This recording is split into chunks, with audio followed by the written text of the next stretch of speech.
All right, well, we're gonna get started here. Apparently, we're running a little late, so we're gonna try to wrap up by 11:05. And first of all, we're here, we made it. We're in person together. Let's shout,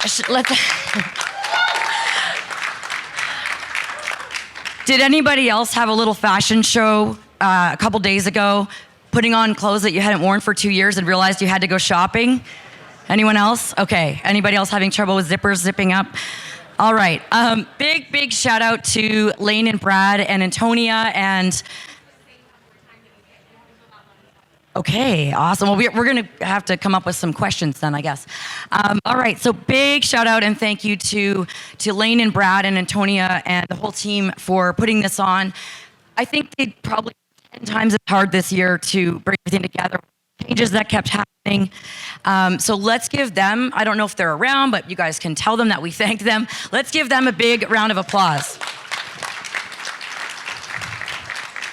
All right, so franchise operations, when we found out we were doing this panel, it had a long list of things we were supposed to talk about, and we knew we couldn't get that all in. So we're gonna really focus today on franchisee profitability, because if you don't already know, franchisee profitability is the #1 driver of franchise company growth, because profitable franchisees like Jesse, which you're gonna find out about, they buy more units, right? And they tell everybody about how great it is of a system. So we're gonna focus on that. Speaking of Jesse, let's start by introducing the speakers. And you wanna check if your mics are working? Okay. Jesse, let's start with you. Just if you could just give your bio, a little background for everybody, we'll start with that. Hello. All right, I'm Jesse Kaiser, along with my brother and partner, Charles Kaiser. We are Kaiser Enterprises. We are franchisees currently of Little Caesars Pizza, Sport Clip Haircuts, and OxyFresh Carpet Cleaning. In a previous life, we were also franchisees of Valpak. That was like from 2008 to 2012-ish. So it was like the worst time to be a Valpak franchisee, probably, right? So Charles and I, we own and operate brick and mortar locations in 5 Midwestern states. He's making himself sound like he's being humble. He's got a lot of franchise units. He's got a lot of expertise. So I wanted to give you that context. So when you're hearing his answers, I mean, what's better than a multi-unit franchisee that you have in your system that performs, follows the system, and goes above and beyond. So really listen to Jesse.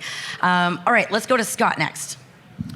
Hey everyone, I'm Scott Abbott, one of the founders of 5 Star Painting. I sold that business to Neighborly in 2015, and I run 5 Star Franchising that has 4 brands, all home service related. 5 Star Bath Solutions, we renovate bathrooms. Joe Homebuyer, we flip houses. Got You Covered Blinds, so we do window dressings. And the 4th, Bio One, which does restoration work. So also just a little bit of background in franchising here. Awesome. Okay, Marty. So good morning, everyone. My name is Marty Ferrill. I'm from a company called Philly Pretzel Factory, based here in Philadelphia. So welcome to Philadelphia, all of you who are not from Philadelphia. We have about 170 units right now operating. I'll just use my time also just to talk about Scott and Jesse a little bit. I mean, great panel for you guys. I mean, Jesse being a multi-unit franchisee, I think you can really get a lot of good insight out of him. And then obviously Scott just has founded a company, started a company, sold companies. So I mean, really pick his brain and get some stuff out of him as well. So I think you'll get a lot of benefit.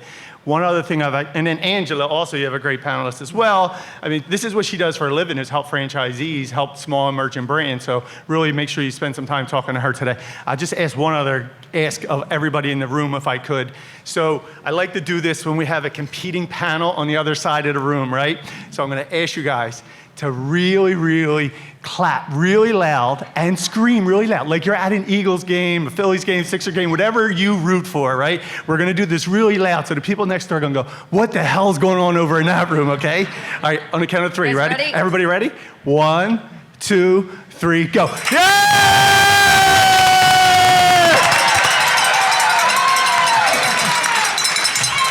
All right, really good energy. They're over there saying, what the hell's going on over there? So let's do that. Let's do that about 5 more times. Yes. So we'll incorporate that in.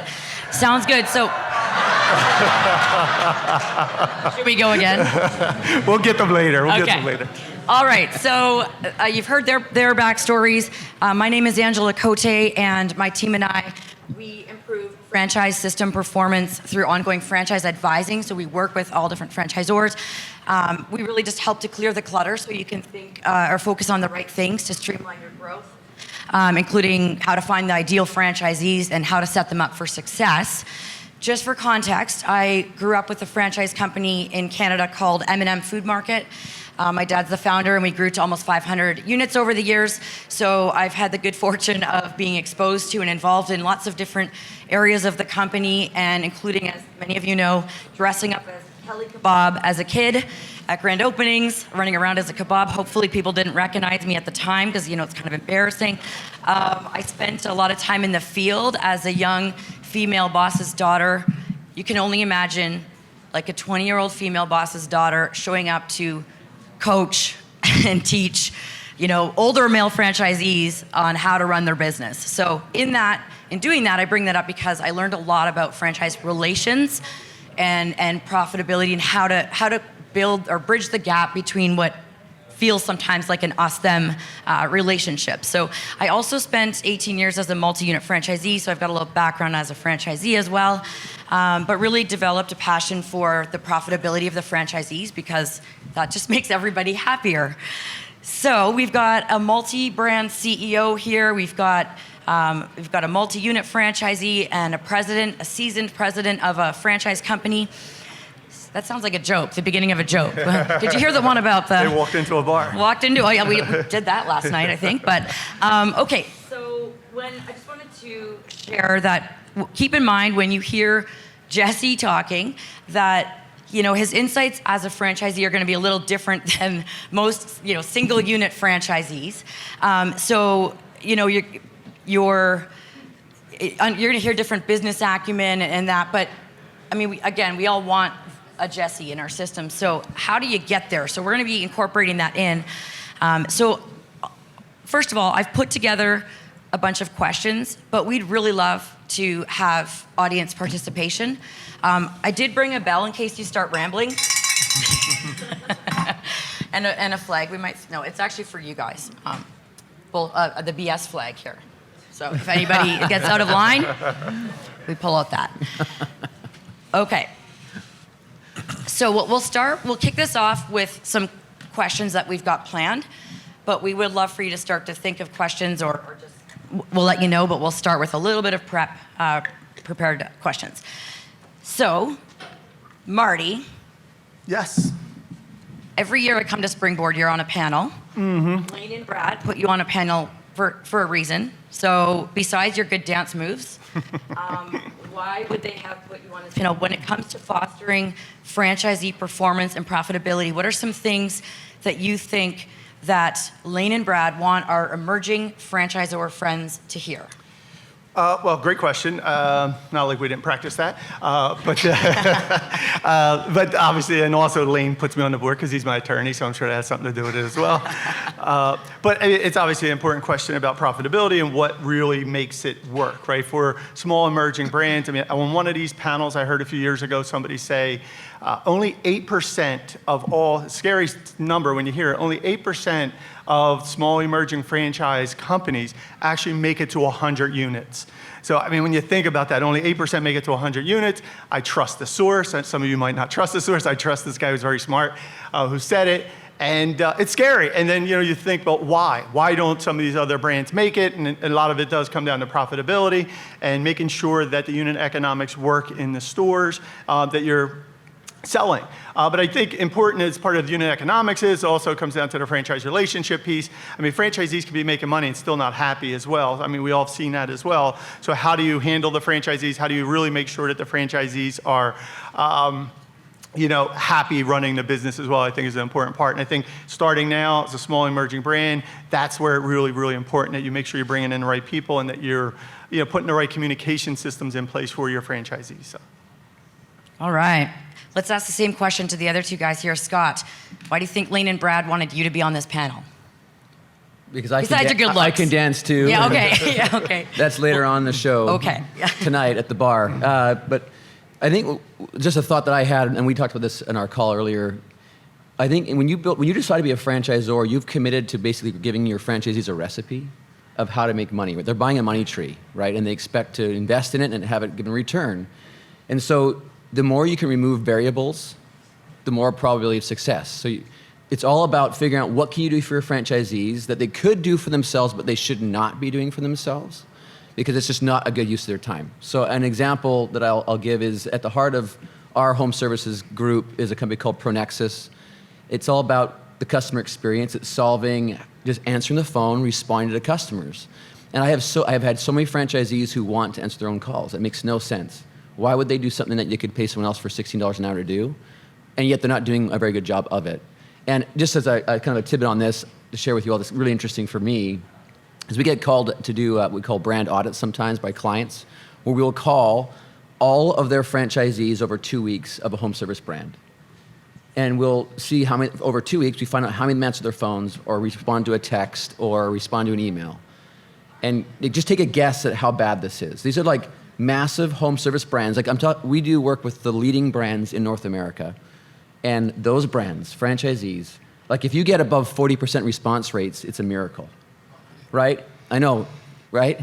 Isn't that's a storefront for a home services company, is how you respond to your customers. So if you want to have successful franchisees, remove variables. Take out all those things that they shouldn't be doing for themselves. Let them focus on what they can do well. I think Rob had an awesome slide that he put up here earlier that showed how they need to focus on the labor, the service delivery, not on the software system, not on which marketing company to use, not on how to answer their phones. Focus on what they do well, and they'll excel. So make it easy. Make it easy. Make Please. it easy. All right. We'll probably get into that a little bit more as we go. So Jesse, why do you think they wanted you on the panel? What when you think about franchise operations? Sure. With the 4 different brands that we've had in our portfolio, they're completely different, right? Advertising, brick and mortar service, non-brick and mortar service, restaurants. There was 2 things that were unique in all of them. One was each one of those franchisors identified who their customers were. They knew who their customers were, right? Sport Clips knows it's guys. It's not women. It's not everyone. It's guys. And then the other thing is they all had human beings working in them. So the human capital was actually what's the continuity between all the brands for us, is we just tend to be really well at managing the human capital of the business. So it doesn't matter what they're doing with the customer. As long as I know who the customer is and I know how to take care of the employee, I'm successful typically. The other thing is, because I've seen so many brands interact with them, and for the most part, I've sat on the advisory, or Charles has sat on the advisory board for all of them. I can tell you I know how they think, and I also know what the average small franchisee thinks, because I was one, and I still interact with them, and then I'm a larger franchisee. And I can tell you, like, for example, a piece of advice is, as a franchisor, it's very important to see that you actually know operations, that you actually have corporate units. I want to see that. I will tell you, if I were to step into a brand new emerging brand, I would designate 3 different markets that look completely different. So I'd have the good, the bad, and the ugly. Those would be our markets. I wouldn't be buying other markets. I wouldn't be encroaching in other markets. But I'd have 3, because if you only have 1, there's always an excuse like, that's a home run market, right? So 3 is, I think, the perfect number of markets. They don't have to be huge markets, but they got to be 3 different markets that you guys can operate in. So you can say, consistently, this is what worked in each different situation. That would be my first advice, that when I'm looking at things, and I don't want to compete for locations with my franchisor, right? And I don't want to compete for employees, and not always is my company culture identical to a corporate's culture for employees and things like that. So it's really good that you kind of carve out your sandlot and you be really excellent in that, but just make sure that sandlot mimics enough areas of the United States. Okay, so great example. Or Canada. Or Canada. Yeah. So I would say that's very important, because part of being a franchisor is, you're creating a system, but you've got to eliminate excuses for franchisees, because human beings will make excuses when they have adversity. So when you can show them data that they can't coy away from, it makes it easier for them to be successful. That's huge. Anybody here of a franchisee that says, well, our market's different? No, they're all the same. No, anyway. Okay, so let's go over here, Marty, to you. What are you doing differently now? Because you've been doing this 9 years, I think it is? 15 years. Oh, just 15, okay. What are you doing differently now when it comes to franchisee support that you wish you had known earlier, just on a high level? Just think of one of the mistakes you made. A lot. But I mean, really, it's everything. I mean, I say that kind of facetiously, but I mean, you really have changed dramatically from where we started 15 years ago. I mean, we didn't have capital, we didn't have people, we didn't have money. When we say capital, it's money to hire people and pay for people. So we started making hires and bringing people in. And that, I think, just putting the resources in place. One of the early hires that we had, and he's actually in the room, I'm going to embarrass him. So we hired this guy, and we were a small company, a couple, the founders, me, and maybe one other person working in the company at the time. And we brought in a graphic designer. And at the time, it was like, why are you hiring a graphic designer? You got all these other sort of needs. This is just what we did, And it really, Teddy Fine, who's in the room, he's in the back there. Teddy. So we hired this graphic designer so we could give franchisees this real, support, an actual support that we knew they couldn't do themselves. We knew, we may not be able to get to their stores as often. We were getting lots of requests for that kind of support. It's simple things like, hey, an ad, or I need something done. And we were just, a poster, something for outside of the store. So it ended up, when we hired Teddy, being a huge, sort of resource for us that just kind of changed things in terms of the way the franchisees now were engaged with marketing. So again, I'm thinking to the early days of the things we did. And then now, obviously, we have a lot more infrastructure and things that we, we're able to do and support franchisees with.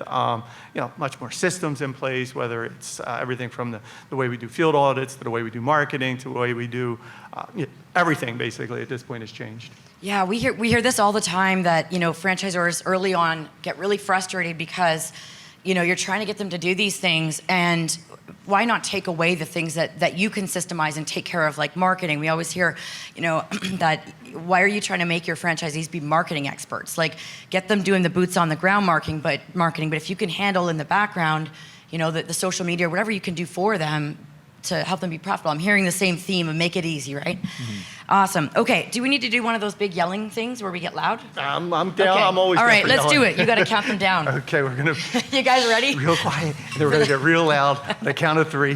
1, 2, 3. Yeah!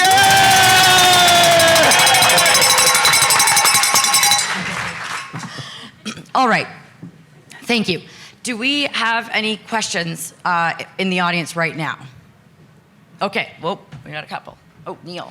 While you're walking to get the question, I'll just add something to that too. I think the questions, go ahead, you can bring the microphone. Oh, it's right here. The questions that you're thinking about, like what's happening in your stores right now, your company right now, real relevant stuff that maybe we can help with a little bit. If we can't help, I'm sure someone in the room could also help as well. A problem, a challenge, something that is really happening in your business right now.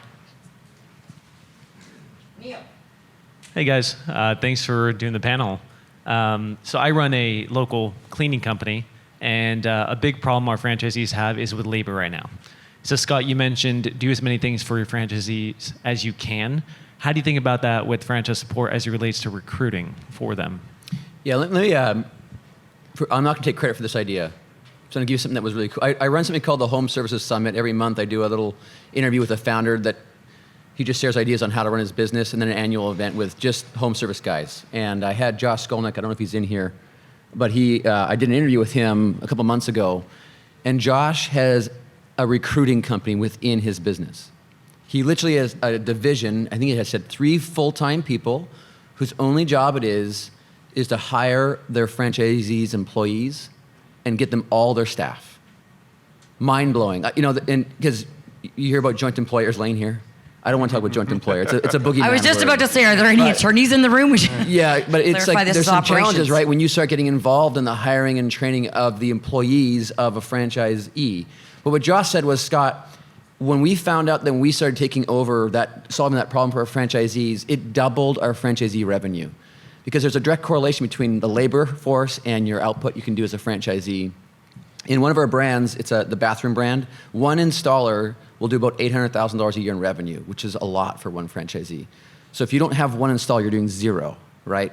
If you want to get to 1.6 million, you need 2. So if you don't solve that problem for them, then they're just not going to grow. So he found that as a limiting factor and took care of that problem for them.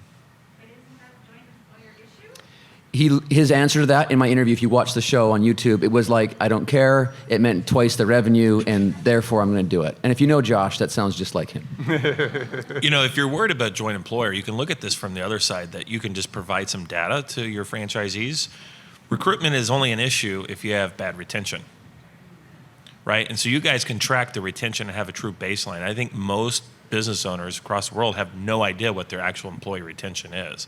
But if you have half the employee retention that everyone else does, you've got to hire more than double the people. And that's one thing that you can do with coaching, and that is actually just extrapolating data.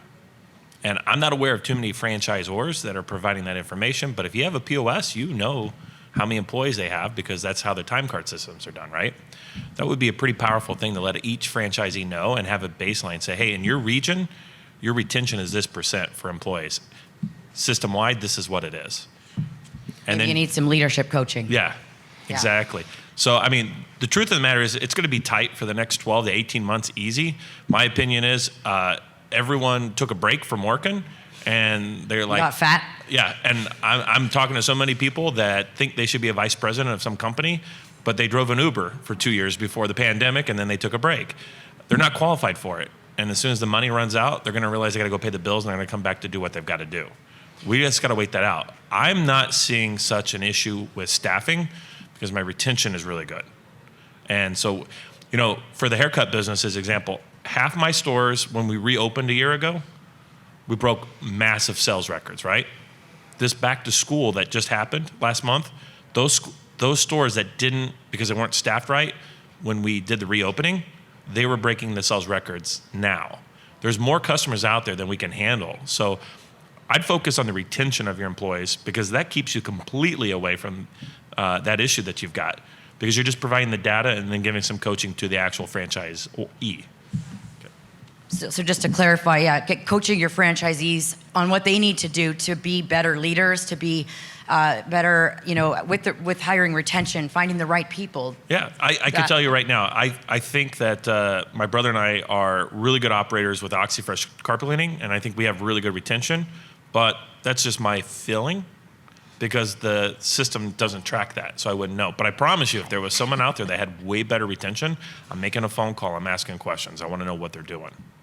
So as a franchisee, my growth in that particular area is stunted because I don't get that information. And that's really the power of the franchise brand, right? It's a sharing of information. So I think that's huge to think about is employee retention. Jesse, I think they think you're smart. I saw a lot of head nodding. Right. So good job. Okay, I think I saw a question over here. Okay, I'll go here first and then I'm gonna go over to Daniel Stein back there. Hello, I'm Eddie. I'm with Tiny Chefs.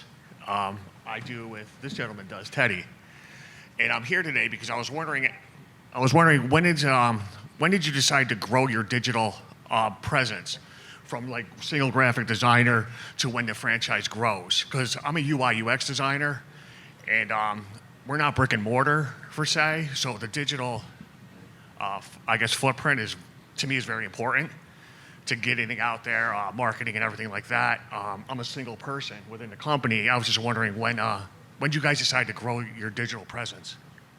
I'll start with that question. It's a great question, and I think the answer is, the real question, just in case anybody had a hard time hearing it, when did you start to really invest and grow your digital platform and your digital marketing strategies? And for us, it was too late. We should have done it a lot sooner, and everybody in this room should do it a lot sooner, like today.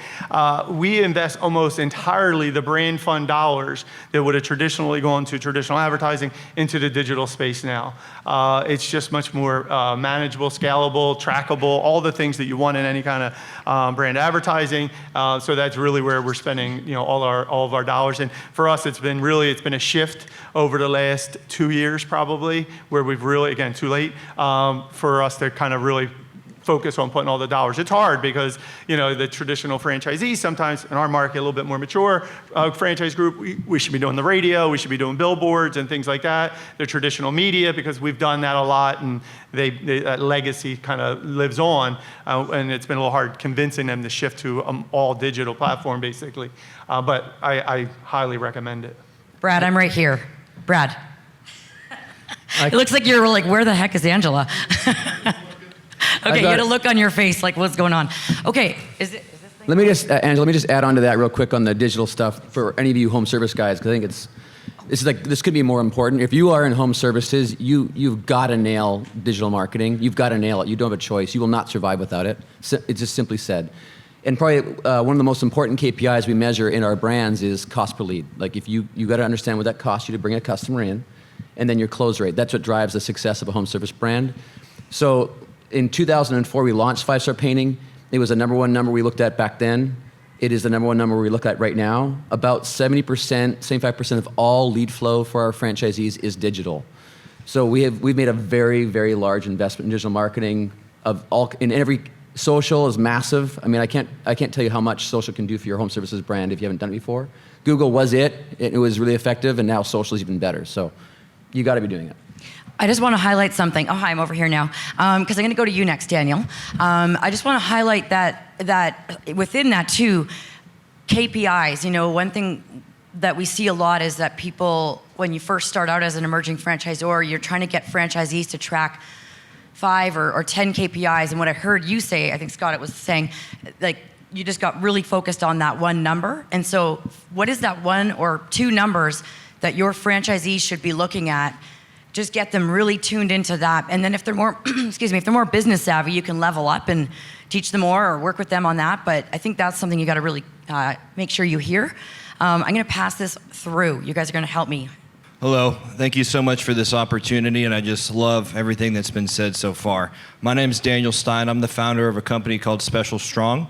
We provide adaptive fitness to people who have various challenges, mental, physical, and cognitive challenges, people that have special needs. So my question is, you know, one of the things that you've said is make your franchisees' lives easier, do things for them. So one of the hiccups that I've run into with some people on my team in legal is how much training, corporate training, can I provide to the franchisees' contractors or employees? How much should I provide? That's going to make their life easier, but at what point is that going to get me in trouble? Well, I guess I'll start with that. Well, I mean, obviously the concern, and you talk to the attorneys, the joint employer issues, and worried about lawsuits. When you're running a business worried about a lawsuit, personally, that's not the way we operate. I mean, we probably do. Lawyers not in the room, probably do too much, but I think, you know, ultimately the franchisees want your support and they're expecting you to train them. So, I mean, you have to start with a minimum training the franchisee managers. You know, when it gets down to the employee level, you really shouldn't be training them anyway, just from not necessarily a joint employer issue, more of the franchisor-franchisee relationship. That's ultimately a task that's driven by the franchisee. But one thing we have done to make it a little bit, we digitized our training, gamified our training. We use a company that has an app. It's a platform where it's a game where the employees can play these games. The franchisee can set up the game, or we can set it up from corporate. And it's a game about who is the founder of Philly Pretzel Factory. And you have like literally 10 seconds to answer the question, and it's multiple choice. You know, what is the right size of a pretzel, et cetera, whatever that game is focused on. And we've seen a lot of training happening now at the store level that I think has helped a lot as well. So a company named One Huddle is the company we use for that. I saw them earlier. I don't know if they're in the room here today, but again, that's what we use right now. Daniel, you've got a loud voice. You don't need the microphone, right? I just want to clarify, were you speaking from a legal perspective? Yes. Okay, because I didn't know if you were also, like, that question could also be from the perspective that at what point do I do so much that they become dependent on me? And we saw this a lot during especially like the heart of the pandemic, where franchisors were starting to do more and more for them, and then they had to do something to unwind that after. So that can happen too, right? So I won't get into answering that right now. I think we'll keep moving. But there was another question over here. I'm gonna go here and then here. Melissa, do you want the mic? Okay, talk. You got a good voice. Hey, I'm Melissa Tash. We have a small brand, only 15 locations. And I want to make sure that they're as profitable as it can be. So what do you feel like as a franchisor I should be doing to make sure that they're making as much money as they can? Well, it's always a combination of the top line, right? And then minimizing expenses. So. Franchisor, like, is there specific things that they've done for you that have been more helpful than the others? Yeah, I can remember my very first franchise with my brother. We thought we knew it all, and it was a grand opening. It was a bigger grand opening than the chain normally saw, so we thought we knew everything. But the bank account wasn't growing very fast. It was just kind of staying the same. And so we had ideas about how labor should be scheduled and ran, right? And we had two guys sit down, and it got to the point where we were yelling at them. They were yelling at us. They're like, nope, this is how you're going to schedule your store to grow, or you don't get to open up number 2. So and because of that, we manage labor extremely well now. And I would have never have done that unless the franchisor sat down with me it was just a field rep, right? Guy was younger than me, had worked for Little Caesars less time than I probably had the store open, or it was about the same time. He became a franchisee, by the way, too. He was good. But yeah, they sat me down. I was like, nope, we're not going to let you open up store number 2 unless you get this in line. Because I think, they would have been happy with me opening another store, but then what they have is 2 stores aren't making money, and if the next one's not a home run, both stores go away. So that's where I would, manage the labor and some costs, set them down, and just explain, you don't get to grow. It's a privilege to grow. So, and we were committed to the brand. We wanted to open that number 2. So we hem and haw, but we finally listened to them, and I have a nice car now, and I have a nice house now because and a that nice guy, bow tie. Yeah, nice bow tie. I don't worry at night about the bills. So, and it's because one kid sat me down and said, they're not going to let you open another store unless you get this fixed. Can I just piggyback on that for just one thought? In home services, what we saw, top line revenue, it floats all boats. You can't make a lot of money unless you'd grow the top line. That's where you have to start. And not just that, but as you get into your item 19, it's the gross revenue numbers that impress people. Like they want to see average unit volumes, right? Because you can squeeze out that profit through a variety of mechanisms. But we focused on it's sales training, just training the salespeople that drive the revenue. And one of the things we found was just by introducing financing as an option. So you show up to the house. A lot of people are just used to paying with a credit card. But if you say, well, there's no interest, no payments for 6 months, your close rate goes up from 35 to 45%. So little things like that, where as a franchisor, in my view, it's a duty. That's a duty you take, where you do something they couldn't do on their own. They can't get that kind of a program on their own. You get it for the whole system, and it drives value for the whole system. If I could just add something real quick, Angela, Please, to that as well. And I think it's a really good question, especially for somebody, and hopefully it helps for other people in the room as well. It's a smaller emerging brand, 5 units open. I would highly recommend getting those 5 units together as often as possible, so they're sharing all the information and things they're doing in their stores. I'm talking about monthly, if not weekly, especially with that small of a group. I'm making sure all 5, again, hopefully this applies to other people as well, know exactly whose sales are each week, all 5 of them, and any other number that makes sense in your system to be measuring, so they can be talking about that stuff on a consistent basis. Just them sharing and talking about the numbers hopefully will help also them raise sales and units revenue in the concept as well. Kind of like we're doing right now, trying to learn from each other. Sure. Right, okay. And also within that, a tip I want to make sure everyone got there was the transparency of the numbers early on. The earlier you start doing that, the better. It's really hard when you get further along to try to get people to open up their books. So I think that was Very fantastic. tough. Yeah. I would just, do you have a chart of accounts that you require your franchisees to use? Okay, because garbage in is garbage out. Mm-hmm. Yeah. All my brands require us to use Profit Keeper. And I can tell you that some of the brands that recently got onto it, some of the larger operators were still doing their bookkeeping through Excel. Right? Yikes. So there was a learning curve there. And so we didn't trust the Profit Keeper information for several years until we knew everyone was actually using the right chart of accounts correctly. So that would be the other thing in this, is making sure people are actually lining things the way they should be correctly, because is it total labor or is it loaded labor or unloaded labor? Like if it's not done right, you don't know. And that percentage difference is me making you a phone call and asking, how are you getting it so low? Or why is yours so high? So just make sure that it's apples to apples with everything. That's the baseline. And you would think that's pretty common knowledge. And I'm glad that, by the way, this brand had a chart of accounts. They weren't requiring anyone to use it. So just make sure that they are using it correctly. So yeah, standardized chart of accounts. Everybody's using the same accounts and ledgers, like get that going sooner than later as well. Before we go back to questions, I'm just gonna, one thing I know everybody's probably wondering, if you're not, you should be, how do you get a Jesse? How do you get someone that is gonna grow to that point? So Jesse, what are you looking for in a brand? Imagine you're looking at an emerging brand. Yeah, item 19. Simple. If you don't have an item 19, I can't get that guy that's my partner to talk to you. So, he handles more of the back office, and if it doesn't make money, it doesn't make sense, right? Item 19.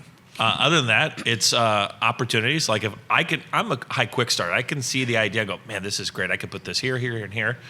It's important to know for me that there's enough locations and you have enough franchisees out there already that are intelligent enough, because while I know a lot, I don't know everything, and I don't know everything about your new brand. I need to call someone who's also an operator and say, hey, I'm running this one issue and I've never seen it before. How do you handle it? So it's kind of a catch-22. You've got to develop the franchisees you have now to be that resource.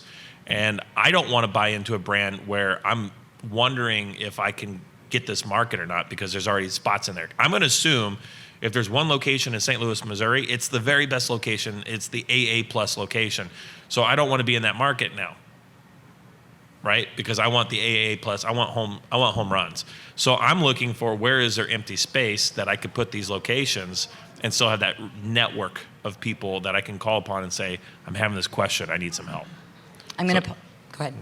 I'm going to apologize in advance because you're probably going to get attacked by all these franchisors. No. You're open, right, Charles? Is that cool? Okay, and then also, I'm just stay with Jesse for one more minute here. We talked on a call before this, of course, and you had some really interesting insights about scaling. We often see there's different kinds of multi-unit franchisees. David Barr, I'm going to shout you out. There's those kind that have, lots and lots and lots. And then there's 2-unit franchisees, right? There's multi-unit, but that could mean, and I learned that because I had 3 units, and I went to the multi-unit franchise conference, and I was like, I'm a multi-unit franchisee. Mm-hmm. And I got there, and there were people that had like 70 of this and 30 of that, and I was like, oh, that's very different. So to scale a business, what happens is you get these single-unit franchisees who want another unit. And I don't know how many of you have gone through this. They get another unit and they fail because they don't know how to be a multi-unit operator, or they get to their 3rd unit and they fail, or they're kind of like just cannibalizing their own operation. So how do you, and maybe David will want to give us a little tip on this in a minute as well. I might pick on you. But Jesse, what would have helped you earlier on that was missing, or what would help you had the business savvy, it seems, but if a franchisee didn't have that business savvy, how could you help them? How could a franchisor help them scale better? Hint the manual. Yeah, I was going to say. So everyone in this room hopefully has, and you're always refining, an actual manual that the franchisee can give to the store manager, right? And say, this is how you run the brick and mortar, the 4 walls, or the service. There's not a franchisor that I'm aware of, and I keep looking. I go to the multi-unit, I go to IFA. There's not a franchisor out there that has that manual for a district or area manager and how you run multiple locations. Charles and I were a 1-store operator at one time, right? We grew, trial error. Our growth, again, comes from the power of the franchise network. Someone that had 18 stores, we wanted to be like them. We start asking questions, they start teaching us, right? So you can go that route, but the franchisor that figures out that manual that tells you this is how you manage 5, 8, 20 locations, that's how you get your 1 to 2s and 3s that you have right now to 5s, 10s, and 15s much faster, much quicker, is teaching them that stuff, because it's always about the human capital and systems. So you guys have created systems within the 4 walls of the business. What systems do you have outside of the 4 walls? Like, what accounting practices do you guys teach them? I mean, we were in our 20s. We had no idea. We were paying bookkeepers. We had no idea. We couldn't trust the P&Ls. They didn't make sense. We had to bring that in-house. For that to happen, Charles had to get really educated on that. And again, it was the multi-unit operators. Like, you guys really need to understand your P&L if you want to grow. Like, you open the wrong store at the wrong time, you're done. You ran out of money. So I would just ask what systems you have in place for outside operations of the 4 walls. That's awesome. I'm taking on David Barr. It's really special that he's here in the room. I know he's going to be humble, but we'll be hearing from you tomorrow, I believe, in the morning. But David has control of over about 800 franchises. He's a bit of a multi-unit franchisee. I won't give you the bio, but this guy knows what he's talking about, and we are going to just hear some insights. I'm just. We didn't plan this, sorry. Yeah, just going back to that question, how would you attract a multi?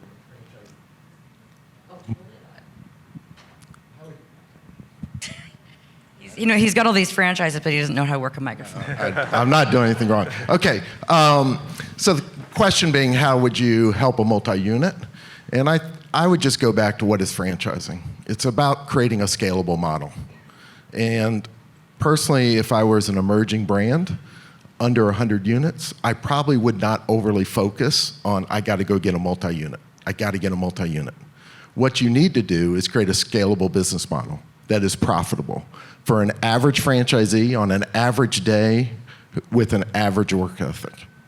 And too often, emerging brands say, no, I need to go find the person that's just awesome, that can make, candidly, my average system really good. And what you need to do is just focus on your system, make it really good, and you will attract whoever you need to attract.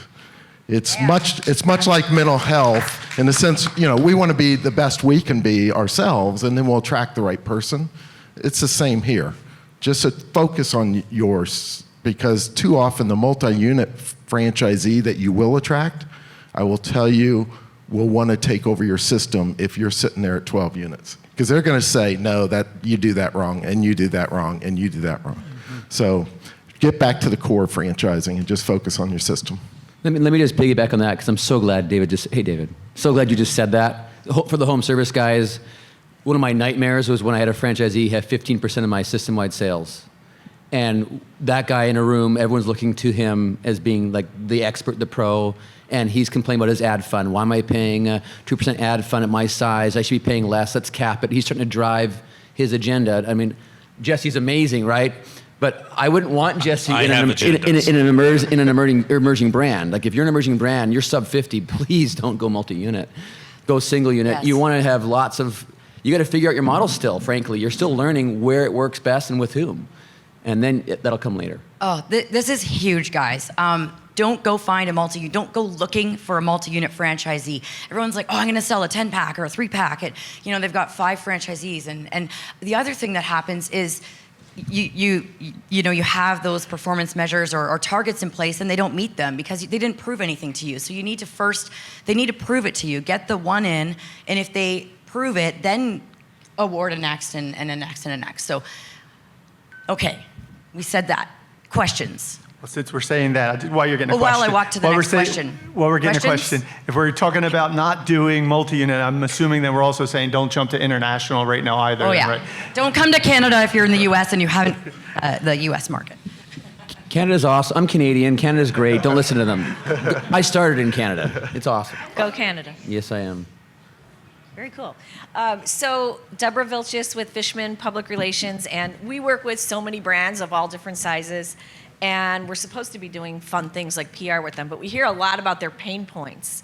And one of them is compliance. So what are some things that emerging franchisors can do early on to maybe help foster that compliance and the best practices or anything like that? Because I'm sick of hearing the complaints. Well, I think those complaints are probably here to stay forever in the world of franchising, right? You have personalities, you're always going to have them, right? There's always going to be, it starts with bringing in the right franchisees. You hope you're going to bring in people that are going to follow the right franchise, follow the system. You've done all your vetting. And then even after doing all that, they still get through and you're going to have some challenges. But I think, again, that's franchising. You're going to have franchisees, especially as you're emerging, who are going to be trying to buck the system and trying to find new ways to do things. Some of that's good in the beginning, especially, right? Because you are still learning and evolving the brand. And then eventually you're going to get to what Debbie's calling compliance, which nobody really likes. I mean, especially don't like it if you have to get to pulling out the franchise agreement or any kind of legal compliance. The relationship probably is soured at that point. It really comes down to the franchise business coaches you have, or yourself probably in a lot of cases right now, going out and actually meeting with franchisees, talking to franchisees, finding out why. What's the why? Why are they not being compliant with whatever that issue might be, whether it's a product, not doing marketing, something something simple as uniforms, any of those things, there has to be some reason. The reason could be bad, but there's a reason. And if you find out that reason, maybe you can have a real conversation and dialogue to fix it. Ultimately, I mean, that's the starting point. And then if compliance, you might just have a bad apple that you got to find a way to move that person out of your franchise system gracefully into a different line of work. And if you're buying or selling your business, compliance is critical. So if you don't do it and you go to sell your business, you're going to find out that you didn't do it and you're going to be in trouble. So like, it's just better to start early. And I'll just throw one other thing in, is that some people will do things like they'll offer free convention fees if you are compliant, or they'll do things like some kind of rebate check that's presented to you on their purchases if you're compliant. So you have those things that you want to give them, you want them to be there, but they've got to make sure that they're doing their spend or their, whatever it may be. So. My advice, when you're talking about compliance, I assume it means like upgrades and things like that as well to the brick and mortar. Is that right? Uniforms. Yeah. Okay. So I genuinely believe that most people that are excited about buying your franchise brand want to have their location look and act like the one that they fell in love with and why they wanted to do it. So with that being understood, when you're doing like upgrades, things like that, be very, very clear about what is expected and be very, very consistent so that expectation can be expected.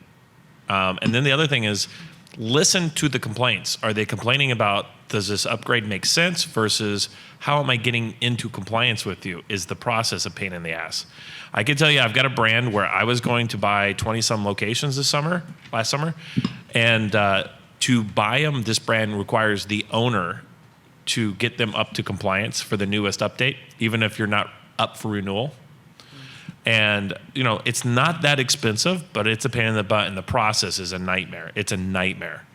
And that particular owner was like, I'm not doing them. You'll have to take care of them. And so you can get a waiver from the corporate and saying the owner will do it, or the new owner will do it within 30, 45 days of possession.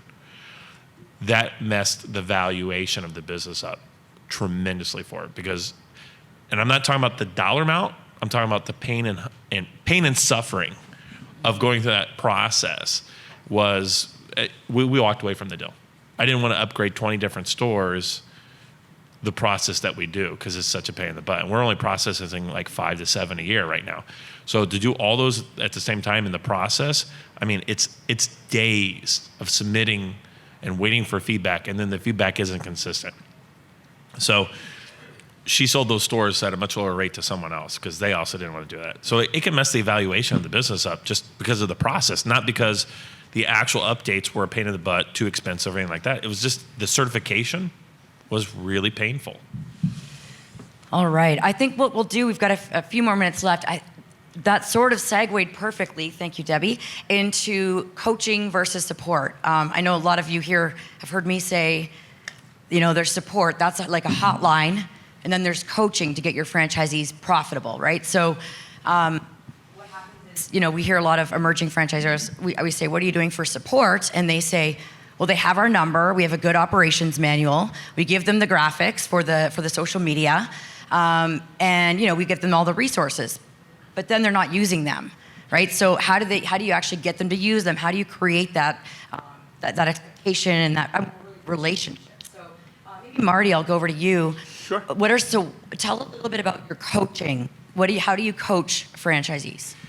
Coaching is definitely a good way to say it. Support, I think, is just way too general because then franchisee can just say, I don't get support. Well, be very specific when somebody says that to you. That's just my other advice. We've kind of made that shift ourselves. What type of help do you need? Not support. What is it? Very specific because we can help you with anything.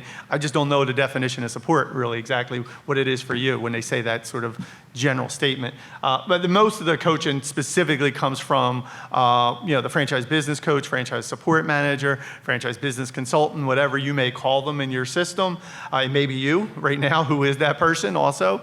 And that they become the direct liaison between the corporate office and the franchisee with whatever request the franchisee may have. So everybody in the office essentially is working for the franchise business coach, whether it's marketing, training, IT, vendor relations, any of those departments are making sure that that person has everything they need to be able to talk to the franchisee in an intelligent way and help the franchisee ultimately grow their sales and build profitability.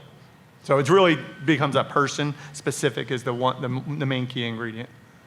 Do we have any questions about this? Tiffany, was it? Oh. Just want to stay on this topic for a minute. Okay. As you scale and you have obviously maybe 100 or 150 locations, how many franchisees can one coach support? Let me grab that because this is actually super.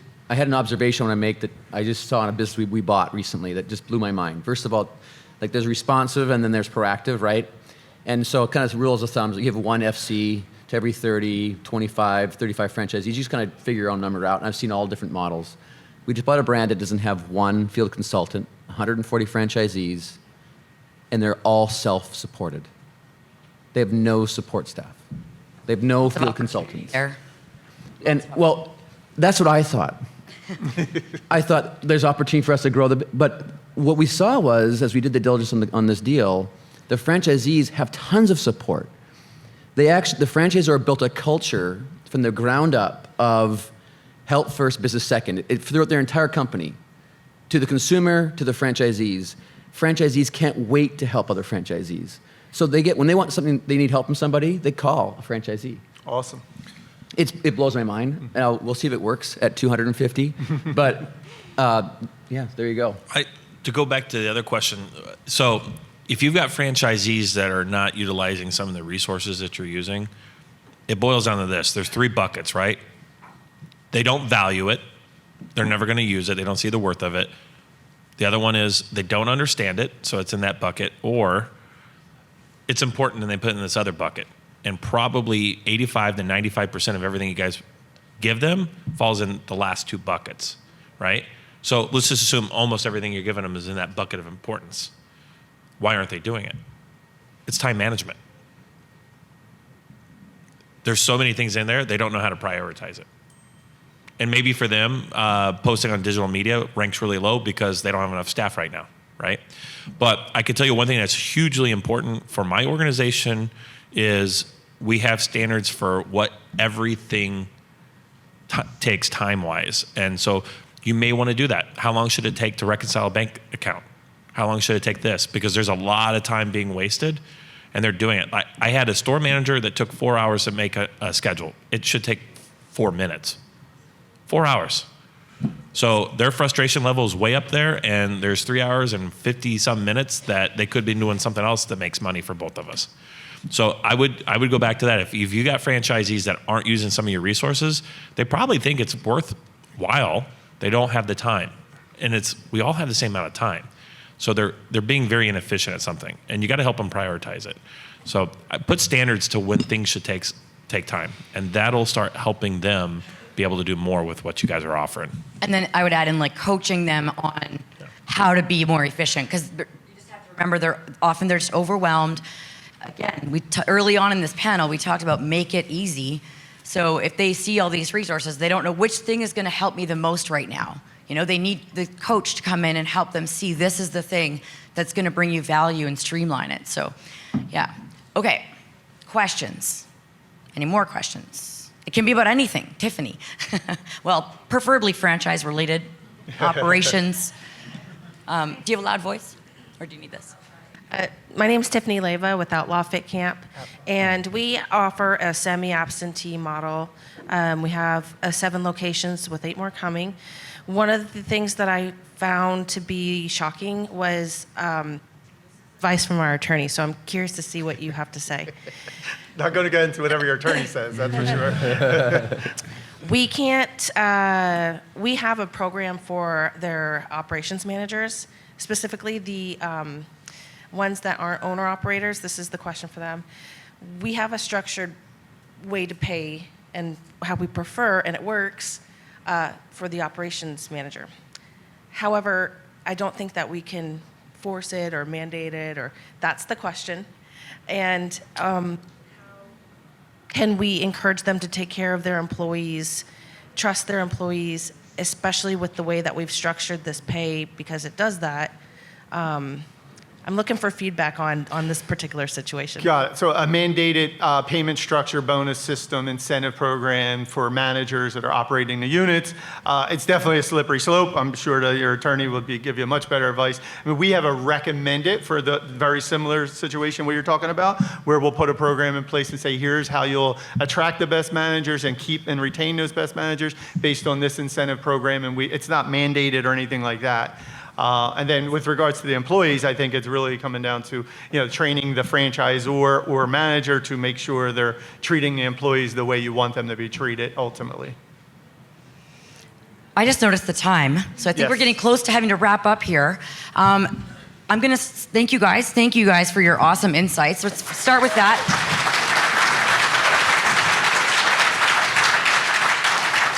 We're going to do that really loud in a minute one more time. Also, I'm really big on key takeaways. I know some of you here have heard me say that once or twice on Zoom. I wanted to tell you, can you put your key takeaway in the chat? And then I remembered we're in person. What I would recommend that you do right now, if maybe you took some great notes, which is fantastic, but think about what really stood out for you and what you got from this and take that back to your business, with intention, because otherwise, that was great, but what's the one or two things that are really standing out for you right now that you're going to take back to your business? So get that in your mind and then imagine you're typing it in the chat on Zoom. Thank you guys again. Again, thanks to Brad and Lane and the whole team. And let's do one more loud cheer. Before we do the loud cheer and before we exit, if everybody could just stand up to do the next loud cheer, I think it'll be helpful. We can walk out. I also want to get a selfie. And then we're going to count. We're going to do a photo. Wait, we're going to do a selfie? Yeah. Okay, we're also doing a selfie. I'll take it. And we're going to tag all of you on social media. Ready? You'll get new franchises. 2, 3.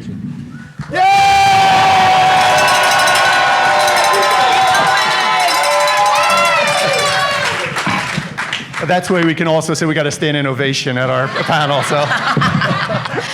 All right, you're dismissed.